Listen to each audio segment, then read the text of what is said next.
សូមគោរពនឹងជំរាបសួរអតិថិជននឹងកំពុងតាមដានទស្សនាវីដេអូនេះទាំងអស់គ្នាថ្ងៃនេះផងដែរខ្ញុំសូមណែនាំនៅប្រភេទ motor បូមទឹក solar ប្រភេទ AC/DC ឬប្រភេទ hybrid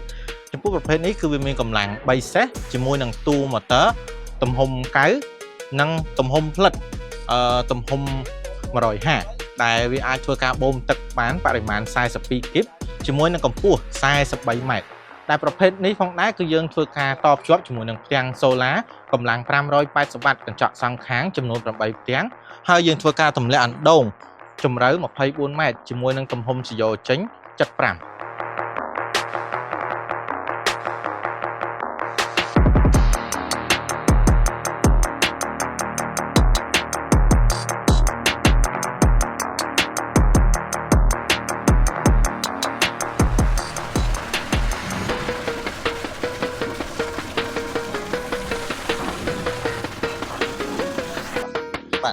សួស្តីបញ្ជាយើងសូមសម្ភាសបងបន្តិចពាក់ព័ន្ធនឹង motor បូមទឹក solar ហ្នឹងតើបងមានចំណាប់អារម្មណ៍ទៅលើ motor ហ្នឹងថាតែមិនតែបងកម្លាំងយ៉ាងម៉េចដែរកម្លាំងវាខ្លាំងបូមទឹកបានចេញច្រើនបានចេញច្រើនហើយនៅខាងនេះបងបុកដងនេះជម្រៅប្រហែលជាប៉ុន្មានម៉ែត្របងជម្រៅ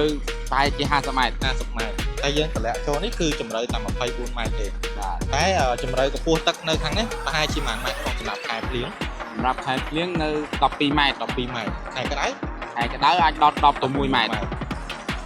អញ្ចឹងសម្រាប់តនេះវាទឹកខ្លាំងហើយច្រើនបាទអញ្ចឹងសម្រាប់ការងារស្រោចស្រពដំណាំផ្សេងៗហ្នឹងគឺវាស័ក្តិសមសម្រាប់ពួកគាត់ទៅបងបាទអញ្ចឹងអតិថិជនដែលមានចំណាប់អារម្មណ៍ចង់ធ្វើការបុកអណ្ដូងឬក៏តនៅប្រភេទ motor បូមទឹក solar ផ្សេងៗអាចតាក់ទងជាមួយបងជឿនបានដែលគាត់ជាអ្នករកប្រកបអាជីវកម្មបុកអណ្ដូងនៅខាងខេត្តព្រៃវែង